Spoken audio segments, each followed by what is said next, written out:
Hey, Greg. I challenge you to describe what transpired in the last 3 hours.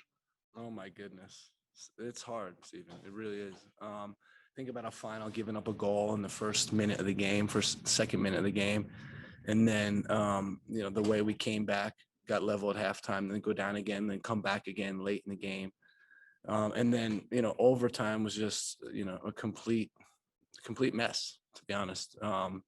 With everything that was going on in the game, the guys still stayed cool and still were able to focus. And what I really like is you think about in the last minute of the game or the last minutes of the game, how calm and collected we were to just keep the ball in the corner, get thrown after throw and kill the game. Really heads up and really gutty performance from the guys. Jonathan Tannenwald, go ahead. Thanks, Greg. Congratulations.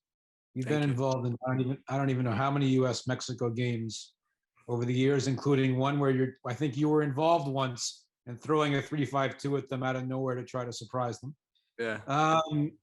How much of a lesson for your young guys just to carry on, to be able to do something like this, to win it like that? It was important. I think, for this group, it's really important. We're a young side and we need to learn how to win. And, these games are very difficult. And for us, it was about, having a game plan, executing a game plan, but then it's also about the fight and the spirit. And, again, when you think that we went down in the second minute of the game, right. And all of a sudden now we have to push the game a little bit. It was challenging, but give the guys a ton of credit for the way they hung in there and, really showed, the heart of champions. And it was good to see tonight. Ronald Blum, go ahead. Hey, Greg, congratulations. What was Zach's injury and did you see how it occurred? And how is Gio? It looked like he got hit by something there after the Christians goal. Yeah, it has no place in the game, spectators throwing objects onto the field. Total lack of respect for what's happening on the field and all the effort that both teams were putting into the game.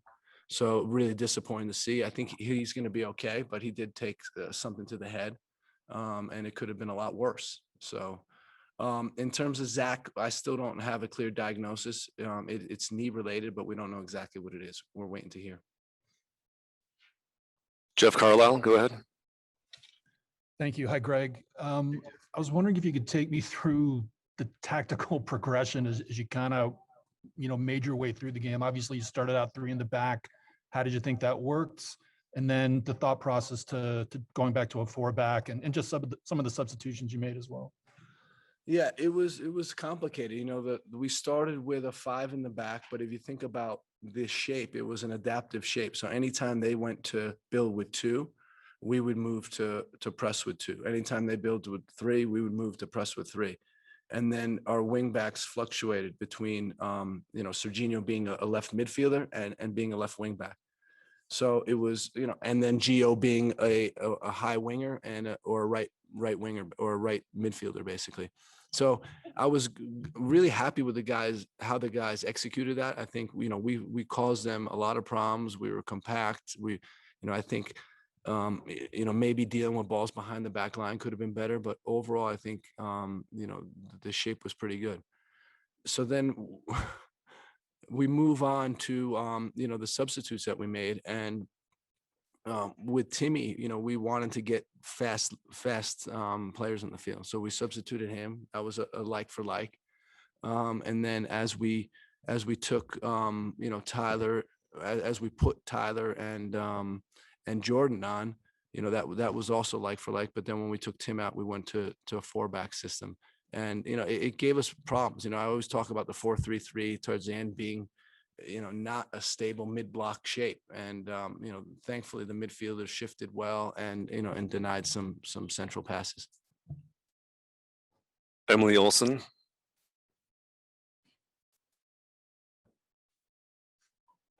Emily, do you have a question still? You're on mute. Yeah, sorry about that. Hopefully you can hear me now. For quickly a follow-up on the tactical piece, how pleased are you with your team's performance to adapt, going from that 5-back to the 4 in the back? And then specifically on set pieces, How pleased are you with that?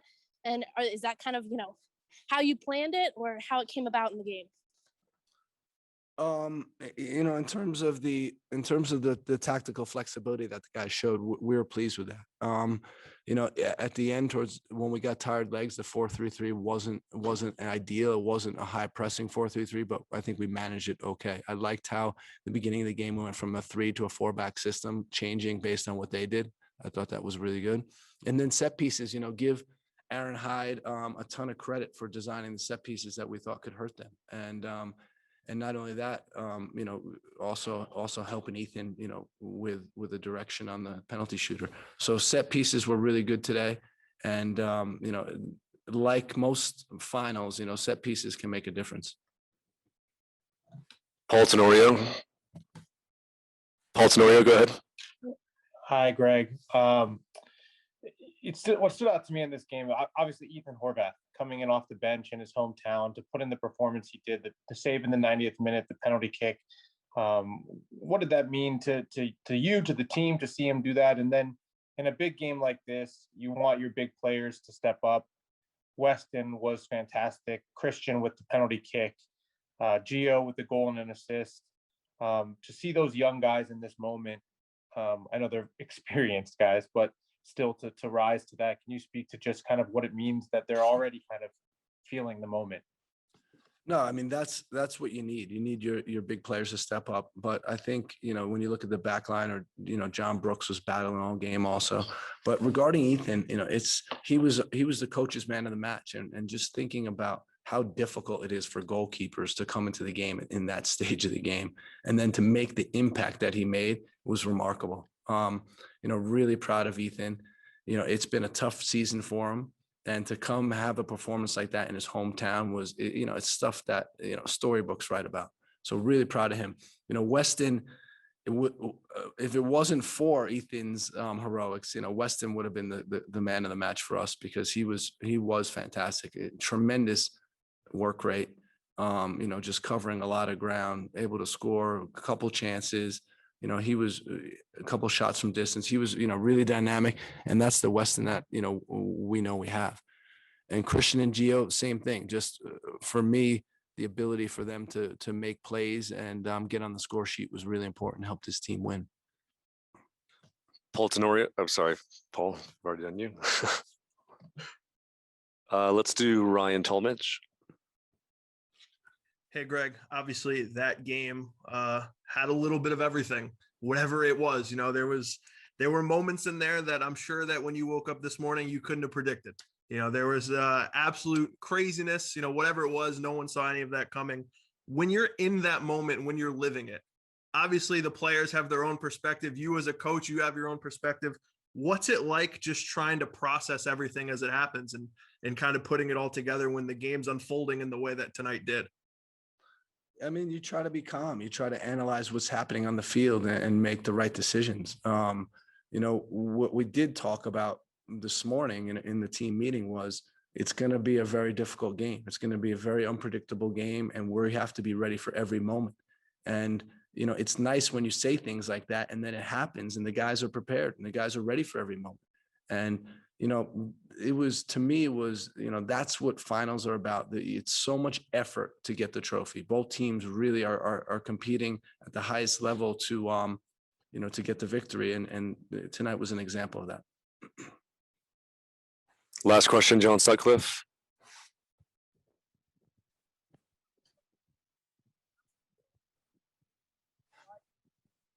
John, are you there? We can't hear anything.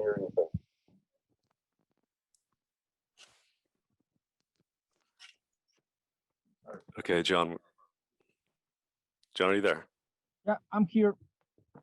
Okay, one quick question. We got to move to the next zone. I just wanted to ask you, Greg, after tonight's game, can you describe what this rivalry means for your young team after tonight's game facing Mexico? I think that, this game, excuse me, this game, falls in line with the heritage of the US Mexico rivalry. We're a part of it right now. And just as all the teams before us were parts of it. And, you know, each and every game unfolds in a different way. And today is going to, I think, go down as one of the, you know, the classic odd US Mexico games. But, you know, obviously we're thrilled to have won and thrilled to be part of US soccer.